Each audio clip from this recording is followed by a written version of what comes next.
꼭 그 위자료에 그 의원님께서 말씀하신 그 의미만 있는 것은 아닌 것으로 생각이 되고요. 다른 면도 있는. 제 얘기가 아니라 법원의 판단이고요. 예.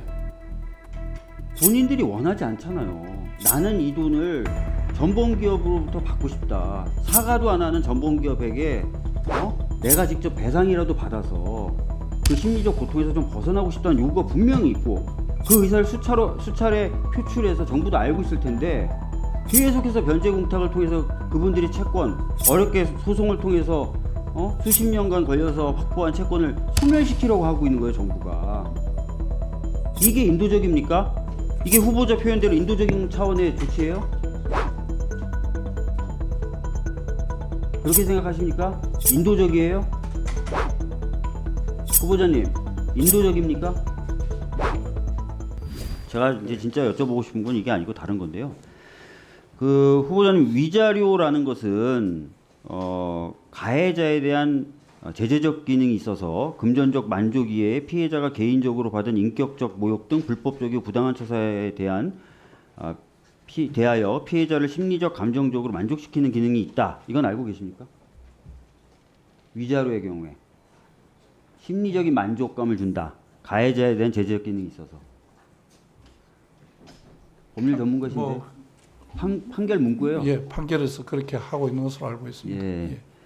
자, 그렇습니다. 그래서 이 위자료 같은 경우는 단순히 어떤 금전을 배상받는 것의 의미가 아니라 사실 그것을 통해서 심리적이고 감정적으로 뭔가 그 피해자를 만족시키는 기능이 있다는 거예요. 가해자를 제재함으로써.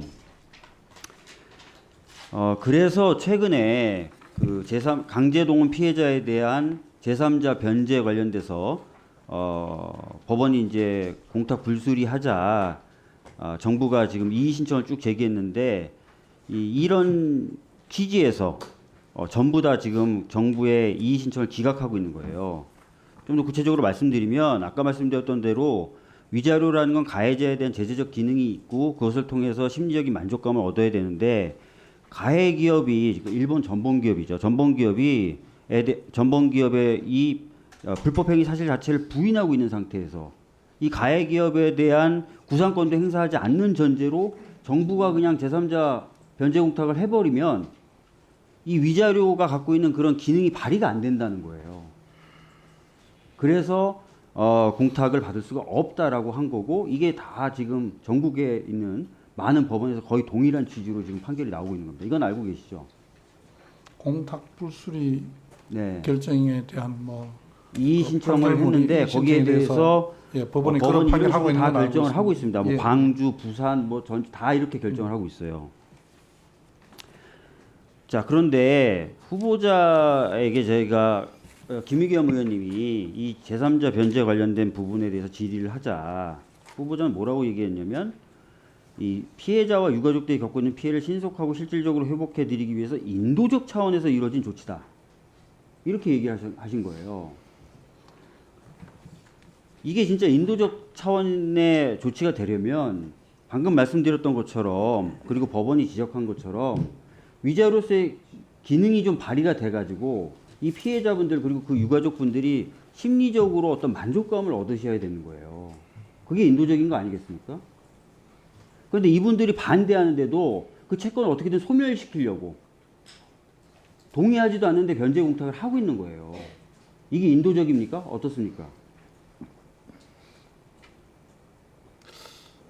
꼭 그 위자료에 그 의원님께서 말씀하신 그 의미만 있는 것은 아닌 것으로 생각이 되고요. 다른 면도 있는. 제 얘기가 아니라 법원의 판단이고요. 예. 본인들이 원하지 않잖아요. 나는 이 돈을 전범기업으로부터 받고 싶다. 사과도 안 하는 전범기업에게 내가 직접 배상이라도 받아서 그 심리적 고통에서 좀 벗어나고 싶다는 요구가 분명히 있고 그 의사를 수차례 표출해서 정부도 알고 있을 텐데 계속해서 변제 공탁을 통해서 그분들이 채권 어렵게 소송을 통해서 수십 년간 걸려서 확보한 채권을 소멸시키려고 하고 있는 거예요, 정부가. 이게 인도적입니까? 이게 후보자 표현대로 인도적인 차원의 조치예요? 그렇게 생각하십니까? 인도적이에요? 후보자님, 인도적입니까? 이 변제를 제3자 변제를 통해서 피해자들에게 어떤 식으로 막 또 다른 면에 신속한 변제라든지 등 그 받기 피해자들을 도우려는 싫잖아요. 의사가 안 있어요. 받겠다잖아요. 정부가 하는 제3자 변제는 안 받겠다잖아요. 근데 굳이 변제 공탁을 통해서 그분들이 어렵게 얻은 채권을 소멸시키는 게 인도적이냐고요. 인도적. 법리적으로 다시 뭐 여러 가지 다툴 점이 있어서 이 신청을 계속하고 있는 거 아닌가 생각을 합니다. 제가 봤을 때 전혀 인도적이지 않습니다. 그러니까 명품백에 대해서는 박절하지 못해서 받았다 그러는데 왜 이런 분들한테는 그렇게 박절하게 구시는 거예요?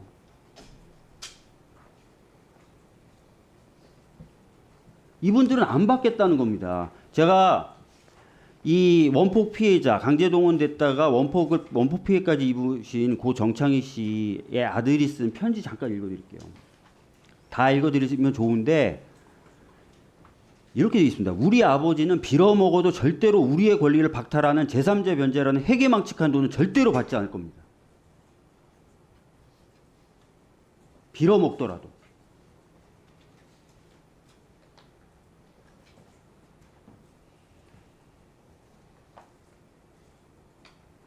이런 분들한테 박절하게 굴지 않는 것이 저는 우리 정부가 취해야 될 태도라고 생각합니다.